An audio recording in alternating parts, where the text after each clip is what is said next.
Good evening, everybody. How are we today? Excellent. Well, glad to be here. So my name's Gordon. I'm from Glasgow. Yes. Do we have any Glaswegians in the house? No? Alright. Fuck you then. So from Glasgow, I've been living in London for a number of years, and I'm a sober Glaswegian. Yeah, that often perplexes English people, right? Quite regularly, I'll hear, Gordon, how comes you don't drink? And I have to be honest, my drinking was so bad that even the Glaswegian alcoholics were like, "Yo pal, gonna get to fuck." Sorry, I did spit there. I don't think it wasn't your drink. But yeah, the thing about moving to London in 2008, at the height of my drinking career, the first thing I noticed was the regional differences in drinking habits between Glasgow and London. So the thing is, what constitutes concerning behaviour down here in London, you can reclassify that up in Glasgow as likes a drink.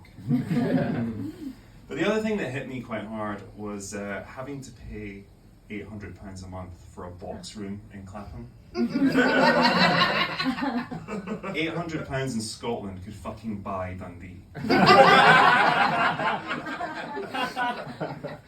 But it's getting worse for each generation as they grow up. So we've got Generation X. They live in their mansions that they bought for £2.50. We've got millennials like myself. We live in rented accommodation, Generation Rent they call us. And then we've got Gen Z, or Gen Z as they like to be known, and they live in delusion. But I got some interesting feedback from a Gen Z recently. I do have a Gen Z friend. I'll have you know.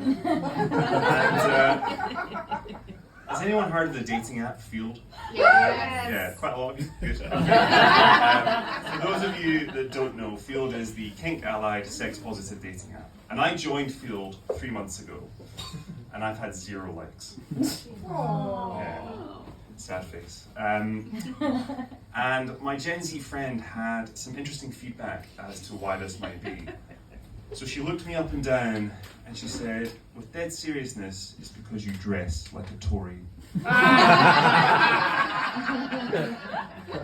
that's not very fair, and am I being discriminated against based on what I'm wearing?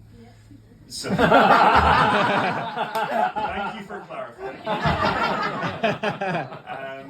I thought perhaps I could game the Field system and maybe fetishize being a Tory.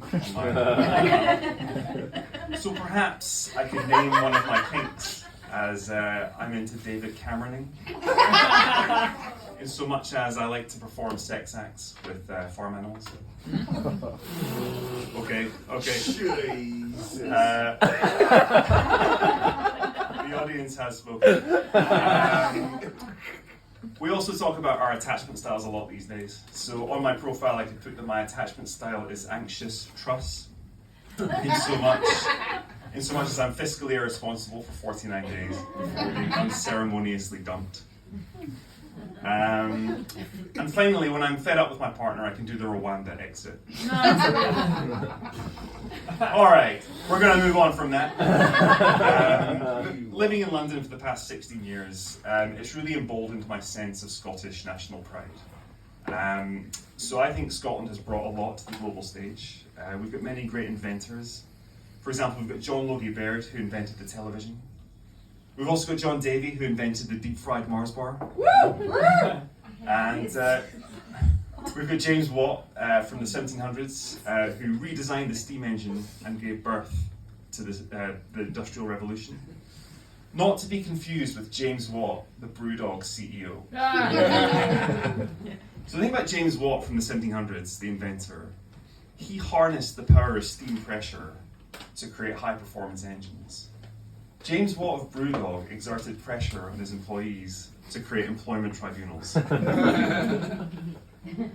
James Watt, the inventor from the 1700s, he was also something of a philosopher, so many of his philosophical musings were turned into industrial patents. James Watt of Brewdog, on the other hand, likes to shitpost on LinkedIn for attention.